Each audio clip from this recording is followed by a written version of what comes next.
도마는 예수께서 오셨을 때에 함께 있지 아니하니라.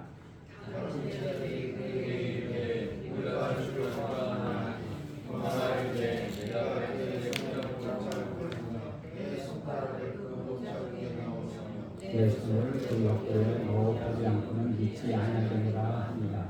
여드레를 지나서 제자들이 다시 집 안에 있을 때 도마가 함께 있고 문들이 닫혔는데 예수께서 오사 가운데 서서 이르시되 너희에게 평강이 있을지어다 하시고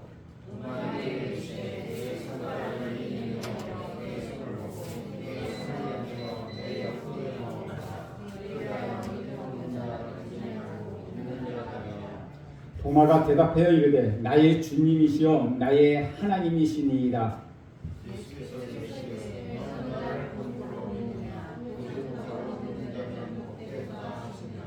예수께서 제자들 앞에서 이 책에 기록되지 아니한 다른 표적을 많이 행하셨으나 오직 이것을 기록하면 너희로 예수께서 하나님의 아들 그리스도이심을 믿게 하려 하며 또 너희로 믿고 그 이름을 힘입어 생명을 얻게 하려 함이니이다. 아멘.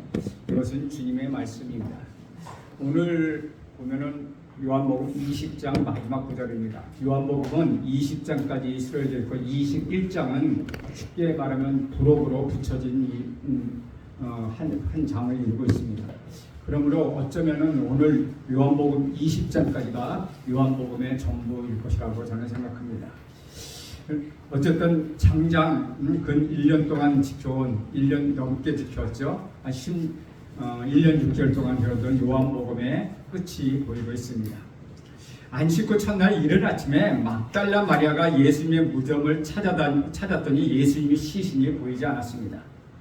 당황한 막달라 마리아는 즉시 베드로와 요한에게 그 사실을 알렸습니다.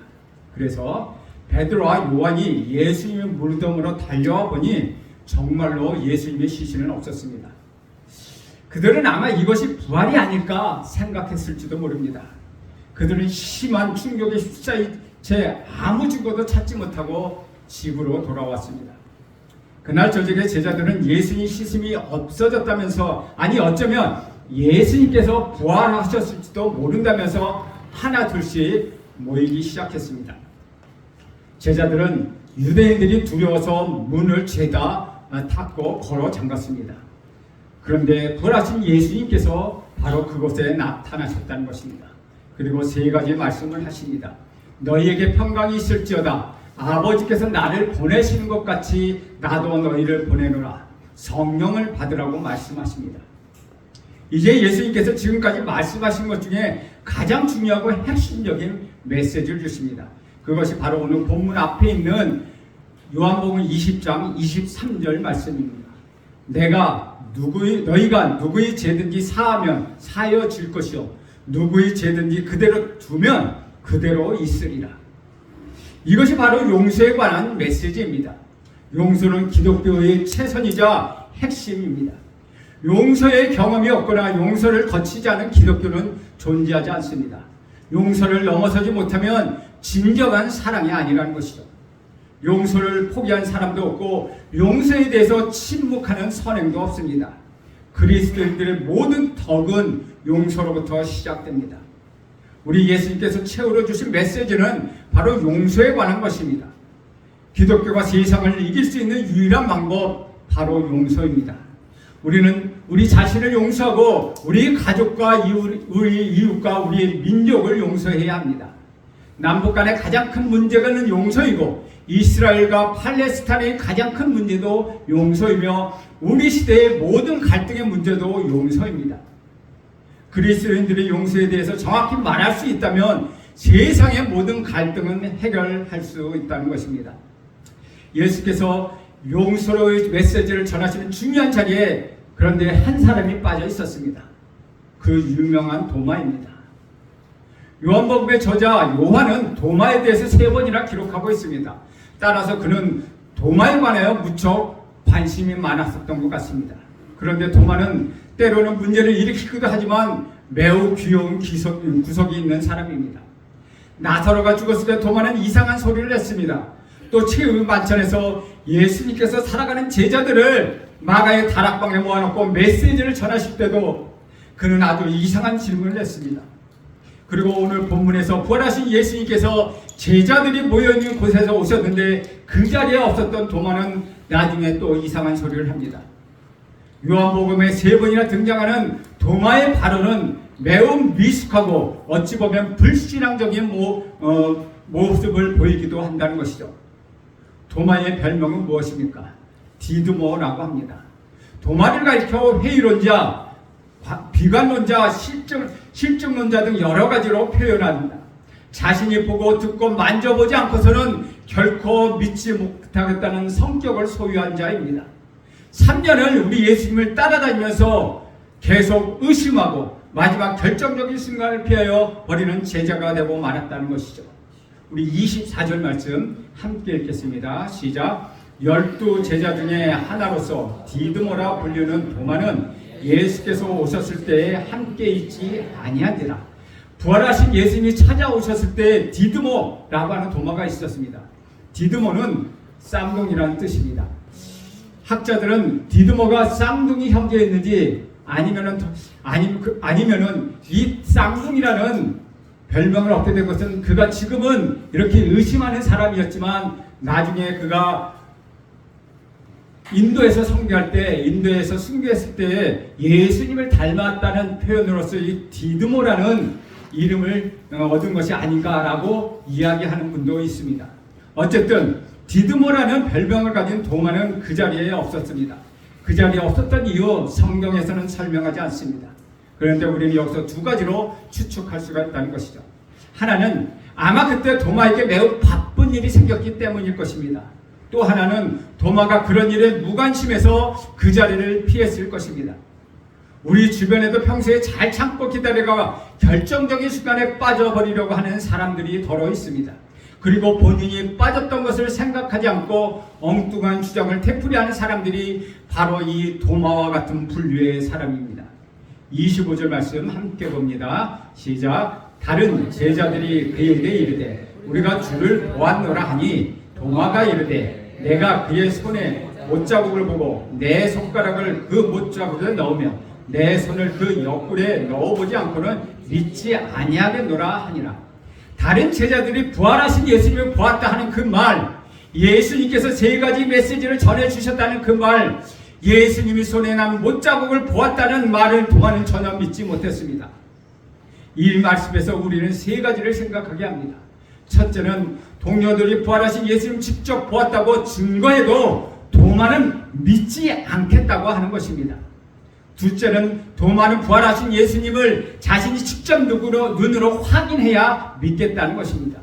셋째는 도마는 보는 것으로 만족하지 않고 예수님의 손바닥에 난 그 못자국을 직접 손가락을 넣어보고 옆구리에 난 창자국에 직접 손을 넣어보아야만 믿겠다는 것이죠. 따라서 도마는 이성과 시각과 청각으로는 안 되니까 자신이 직접 손으로 만져보고 확인해야 비로소 믿겠다는 사람입니다. 우리 주변에도 도마와 같이 코드가 잘 맞는 사람들이 더러 있습니다.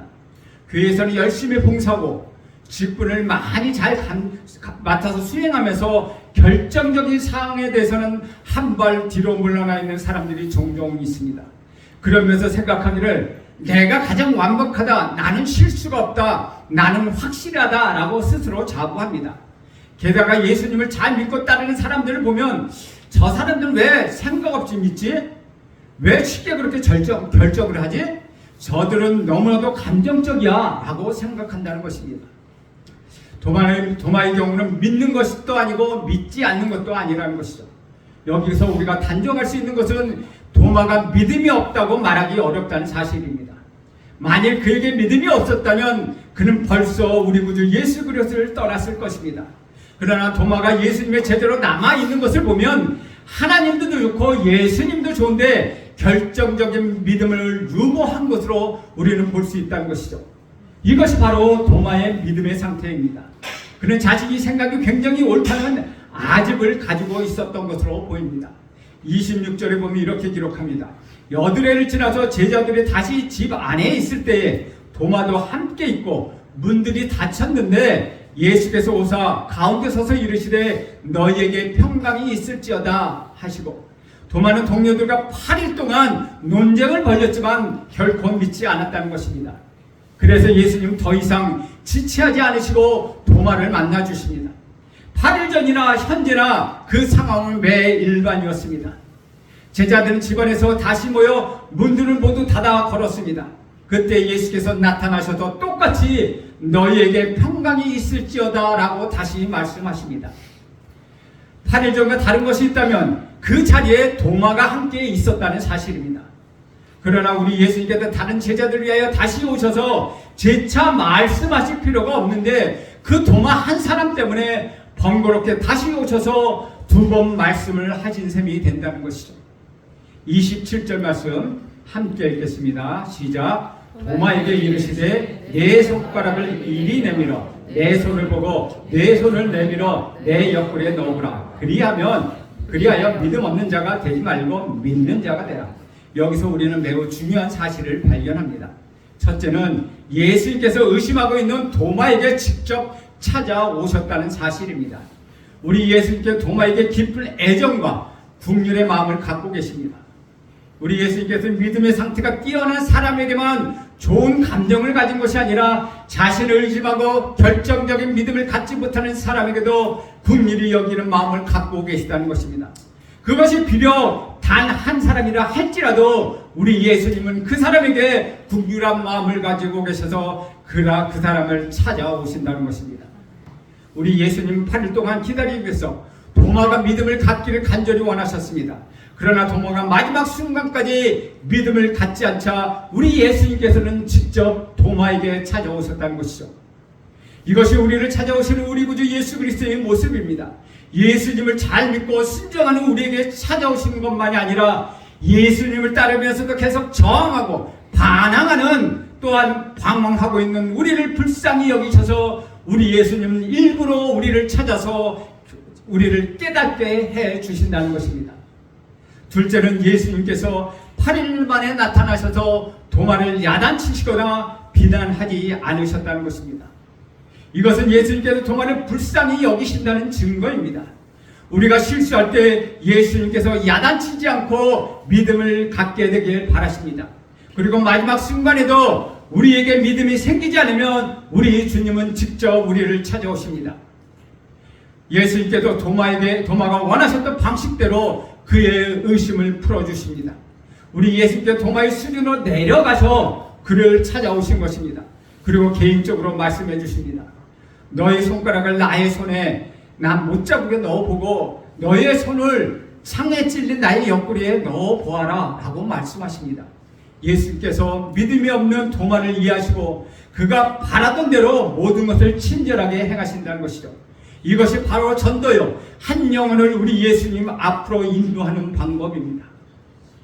그런데 우리 예수님께서 도마의 모든 의심을 풀어주시고 하신 말씀이 오늘날 저와 여러분에게도 주신 메시지입니다. 그것은 곧 믿음 없는 자가 되지 말고 믿는 자가 되라고 말씀하시는 것입니다. 사실 도마는 예수님이 좋아서 제자들과 함께 공동체에 남아 있었습니다. 그러면서도 동료들의 말을 거절하고 결정적으로 예수님을 믿는 일에 그는 인색했다는 것이죠. 따라서 도마가 믿음이 없었다고 보기보다는 그의 믿음이 점점 약해져 가고 있다는 표현이 더 정확할 것으로 봅니다. 믿음은 계속 유지할 것인가, 아니면 그 믿음을 포기할 것인가? 오랜 세월 동안 예수를 믿어온 그리스도인의 문제는 믿음이 없는 것이 아니라 믿음이 점점 식어간다는 문제입니다. 저와 여러분의 문제도 바로 여기에 있다는 것이죠. 인생의 신앙의 알맹이는 모두 빠져나가고 나중에 껍데기와 형식만 남게 된다는 것이죠. 기도하고 열심히 예배를 지키고 그 가운데 하나님과 소통하여 우리의 신앙이 성장하는데, 그저 교회에 와서 예배하고 헌금하고 새벽기도 하면은 다 되는 것처럼 결국 열심과 봉사와 찬송과 기도 등도 그러다 보면 모두 사라지고 만다는 것이죠. 어느 목사님이 독일 프랑크푸르트에서 교회 하나를 빌려서 예배를 드리고 있었습니다. 그 교회는 그 목사님의 교회는 약 300명, 40명, 그 빌립 예배당은 교인들이 300명이나 400명 정도 앉을 수 있는 공간이었습니다. 그런데 그 목사님이 등록한 교인은 약 5,000명이나 되었다는 것이죠. 독일 사람들은 모두 종교세를 내고 있지만 주일에 교회로 오는 사람은 고작 30명에 불과하다고 합니다. 그마저도 노인들이 줄을 이루고 있습니다. 그래서 그 교회에 있는 그 교회를 팔기로 결정했다는 것이죠. 교회 안에 기가 막히게 멋진 파이프 오르간도 설치되어 있었고 그 옆에는 피카소의 작품처럼 느껴지는 조각품들도 여러 놓여 있었습니다. 왜냐하면 교회에는 믿음의 형식은 있지만 교인이 없었다는 것이죠. 그런데 그 교회에 한인교회, 이 목사님이 빌려서 그 교회에 칸타타 연주를 했다는 것입니다. 그러자 독일 교인들이 그 칸타타를 다시 공연하게 해달라고 자꾸 졸랐다고 합니다. 독일 교인들은 갈 데가 없습니다. 목사님은 나라로부터 봉급을 받기 때문에 공무원과 같다는 것이요. 국가에서 월급을 주기 때문에 일을 해도 그만, 안 해도 그만이라는 것입니다. 독일에서 가장 큰 교회의 사람들이 얼마나 모이냐고 물었더니 잘해야 300명 정도 수준이라고 말을 합니다. 그런데 독일은 마을마다 교회가 세워져 있습니다. 그 유명한 로렐라의 언덕을 따라 강가를 가다 보면은 곳곳에 교회가 눈에 띄고 그 안에 띄었지만 그 안에는 교인이 없다고 합니다. 한국 교회도 독일 교회와 같이 되지 말라는 법은 없다는 것입니다. 영국 교회가 쓰러진 것은 이미 오래전의 일입니다. 지난 1980년대에 영국 교회들이 무너지기 시작했습니다. 교회가 팔려서 술집이 되고 교회가 팔려서 극장이 되기도 합니다. 이름만 들어도 잘 아는 유명한 교회는 역사적인 문화재적 건물이기 때문에 함부로 부술 수는 없고, 그렇다고 해서 교회로부터 매입했기 때문에 교회의 모양은 그냥 둔 채로 그 안을 디스코장이나 술집으로 바꿔버렸다는 것이죠. 교회 안에 교인이 사라져 없습니다. 얼마나 가슴이 아픈 일입니까? 미국 교회도 지금 영국 교회 같은 전철을 밟고 있습니다. 무서운 속도로 미국 교회들이 문을 닫고 있습니다. 음식점이나 상점으로 바뀌어가고 있습니다. 믿음이 없는 것이라 아니라 믿음이 차차 식어가기 때문에 이런 현상이 일어난다는 것이죠. 교회에 등록하고 예배를 드리지만 그 마음에는 신앙이 사라졌고 어느새 믿음이 사라져버렸습니다. 이성주의, 합리주의에 의해 남아있는 것이 아무것도 없다는 것이죠. 그것을 보면서 저는 오늘 도마를 생각했습니다. 제가 온누리교회에 있을 때 지난 한 2005년 온누리교회는 예루살렘의 평화 대행진이라고 해서 베들레헴에 있는 예수 탄생교회에서 집회를 하고 그것에 땀밟기를 하며 이스라엘 예루살렘을 위하여 평화의 기도를 했던 것을 기억합니다. 그런데 그 교회 앞에 이슬람 사원에서 높은 망대를 세워 스피커를 설치해놓고 계속해서 아잔을 부르고 있다는 것이죠. 아잔은 이슬람 사람들이 5번 기도하기 전에 행하는 사람의 목소리만은 울려나는 외침입니다. 그 목소리가 얼마나 멀리까지 들리는지 그냥 목소리를 해도 아주 끝없이 들리는데 바로 스피커를 틀어놓고 그 교회 앞에서 이 아잔 소리를 틀어냈다는 것입니다. 그래서 예수 탄생교회는 맥을 못 쓰고 눌려 있었던 것이죠. 아주 비참한 지경이었다는 것입니다. 복음에 눌려 있는 현장을 보면은 그리 기분이 좋지 않습니다. 사랑하는 여러분, 예수님 말씀을 듣고 믿음이 있는 자가 되어야 한다는 것입니다. 우리는 믿음이 없다기보다는 믿음이 식어가고 있다는 사실에 주목해야 한다는 것이죠. 28절 말씀 함께 읽겠습니다. 시작. 도마가 대답하여 이르되 나의 주님이시오 나의 하나님이시니이다. 드디어 도마가 깨어집니다. 그는 부활하신 예수님께 나의 주님 나의 하나님이라고 고백합니다. 십자가를 보고도 깨어지지 않았던 도마가 예수님의 부활을 보고 깨어지기 시작합니다. 이성을 가진 인간은 죽음에 대하여 이해하지만은 부활에 대해서는 결코 이해하지 못합니다. 예수를 믿고 착한 일을 하는 것이 기독교가 아니라는 것이죠. 진정한 기독교는 부활하신 예수님을 믿는 것입니다. 살아계신 우리 예수님을 만나는 것입니다. 기독교는 인류를 위하여 십자가에 못 박혀 죽으신 우리 주님이 부활하셨다는 그 사실, 그것을 믿는 것입니다. 도마가 나의 주님이셔 나의 하나님이라고 고백할 때 아마 도마는 주님 앞에 무릎을 꿇었을 것입니다. 예수를 믿는 사람은 태도만 보아도 그 믿음의 실체를 알 수 있다는 것이죠. 더 많은 무릎을 꿇었을 것이고 두 눈에는 통곡하는 눈물이 흘렀을 것입니다. 그리고 그는 주님께서 정말 부활하셨단 말입니까?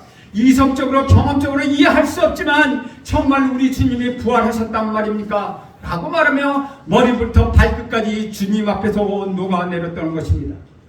그의 몸 안에 새로운 영이 들어오고 그의 생각이 달라지면서 형언할 수 없는 영적 감동이 그에게 있었다는 것이죠. 여러분, 믿음은 선택입니다. 믿을 것이나 믿지 않을 것이냐를 스스로 선택하는 것입니다. 하나님께서 여러분을 믿으라고 강요하지 않았습니다. 사람은 하나님을 믿을 수도 있고 믿지 않을 수도 있습니다. 그러나 우리 하나님께서는 모든 사람이 믿기를 바라고 계시다는 것이죠. 세상의 지성인들은 하나님을 믿지 못하는 이유에 대하여 수많은 변명거리를 토해내고 있습니다. 어쩌면 믿을 수 있는 증거와 믿을 수 없는 증거가 반반일지도 모른다는 것이죠. 따라서 믿음은 선택의 문제입니다. 개인은 믿는 대로 선택하는 것입니다. 믿음은 이성의 놀이가 아니라 자신의 행동이라는 것이죠. 믿음은 자기 의식이고 삶의 결단이라는 것입니다. 우리는 나쁜 말을 할 수도 있고 좋은 말을 할 수도 있는데 의지적으로 좋은 말 하기로 결정하는 것입니다. 그와 마찬가지로 우리가 가야 할 길을 의지적으로 선택하고 행동으로 옮기는 것입니다. 에덴 동산에 있었던 아담과 하와는 선악과를 먹을 수도 있고 먹지 않을 수도 있었습니다. 그러나 그들은 먹기로 결정한 것입니다. 이것이 자유의지와 선택의 관계입니다. 저는 여러분의 자유의지를 하나님을 위하여 사용하기를 간절히 바랍니다. 사람에게 의심하는 것도 있고 이해하지 못하는 것도 있고 모르는 것도 있습니다. 그러나 사람이 무엇을 선택하느냐는 매우 중요한 문제라는 것이죠. 선택하는 길이 좁고 외롭고 고통스러운 길이라 할지라도 여러분 그 길이 옳다면 과감하게 선택하십시오. 그것이 그리스도인으로서의 선택할 수 있는 최선의 길이라는 것입니다. 29절 말씀 함께 읽겠습니다. 시작. 예수께서 이르시되 너는 나를 본고로 믿느냐 보지 못하고 믿는 자들은 복되도다 하시니라. 예수께서 도마에게 보고 믿는 사람보다 보지 못하고 믿는 사람이 더 복이 있다고 말씀하십니다. 주 안에서 사랑하는 여러분은 어쩔 수 없다면 눈을 통하여 직접 확인하고 믿으십시오. 그러나 노마 백부장과 같이 예수께서 친히 집으로 오실 필요가 없으며 이 자리에서 말씀만 하시면 나의 하인의 병이 낫겠다고 고백한 것처럼 그것이 진짜 복이라는 것입니다. 따져보고 확인한 후에 믿는 것도 복이지만 그대로 순전하게 믿는 것, 그것이 복 중에 복이라고 말씀하시는 것입니다. 선택의 기로에서 부정적인 것을 선택하지 말고 긍정적인 것을 선택하십시오.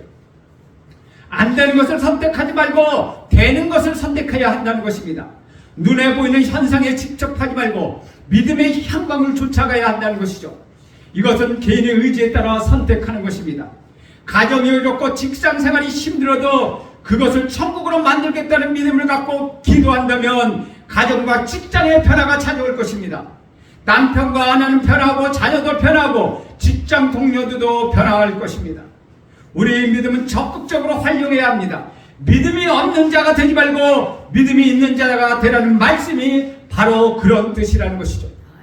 30절과 31절 말씀 함께 읽겠습니다. 시작. 예수께서 제자들 앞에서 이 책에 기록되지 아니한 다른 표적도 많이 행하셨으나 오직 이것을 기록하면 너희로 예수께서 하나님의 아들 그리스도이심을 믿게 하려 하며 또 너희로 믿고 그 이름을 힘입어 생명을 얻게 하려 함입니다. 도마뿐만 아니라 여전히 많은 사람들이 부활하신 우리 예수님을 눈으로 보지 못함으로 인하여 믿지 못하고 있다는 것이죠. 그런데 예수님이 말씀대로 믿음으로 말미암아 보지 않고도 믿는 자들이 있다고 말합니다. 우리 예수님 그들이 복이 있다고 말씀하십니다. 예수님이 이 말씀을 하심으로써 우리와 같이 예수님이 승천 이후에 복음을 듣는 모든 자들에게 믿음을 도전하고 계시다는 것이죠. 지금 우리 구주 예수 그리스도를 보지 못했으나 주님을 믿음으로 따라가는 자들은 복이 있다는 것입니다. 그와 같은 자들이 우리 예수님이 오실 때 복된 자라고 말씀하고 있습니다. 저는 여러분이 예수에 대한 의심이 들 때마다 이 말씀을 마음에 새기길 간절히 원합니다. 너는 나를 본고로 믿느냐? 보지 못하고 믿는 자들은 복되도다. 사랑하는 여러분, 저는 여러분에게 예수님께서 말씀하신 보지 않고도 믿는 믿음의 복된 믿음이 있기를 간절히 바랍니다. 영적 일의 순서는 보고 믿는 것이 아니라 믿으면 보이는 것입니다. 그러므로 우리는 모든 것을 다 보고 믿을 수 없다는 것이죠. 우리가 알지 못하는 것, 우리가 믿게 되면 비로소 영원히 떠짐으로 인하여 보게 된다는 것입니다. 비록 우리 육체의 눈이 하나님을 볼 수 없어도 우리 주님이 우리와 함께 계시다는 것입니다. 주님은 지금 저와 여러분의 곁에 계시며 저와 여러분을 위하여 일하고 계시다는 것이죠. 주 안에서 사랑하시는 여러분, 다시 한번 여러분에게 권면합니다. 믿지 않는 자가 되지 말고 믿는 자가 되십시오. 보고 믿는 자가 되지 말고 보지 못하고도 믿는 자가 되십시오. 그래서 여러분의 삶 속에서 날마다 믿음의 승리의 꽃이 피기를 저는 간절히 소원드립니다. 기도하겠습니다. 하나님 아버지, 이 제속교회 성도 모두가 믿음의 사람이 되기를 간절히 원합니다. 보지 않고 믿게 하시고 말씀을 듣고 믿게 하시며 성령으로 믿게 하옵소서. 예수 그리스도를 바라봄으로써 성경에 기록된 모든 약속을 믿고 나오게 하옵소서. 예수님의 이름으로 기도합니다. 아멘.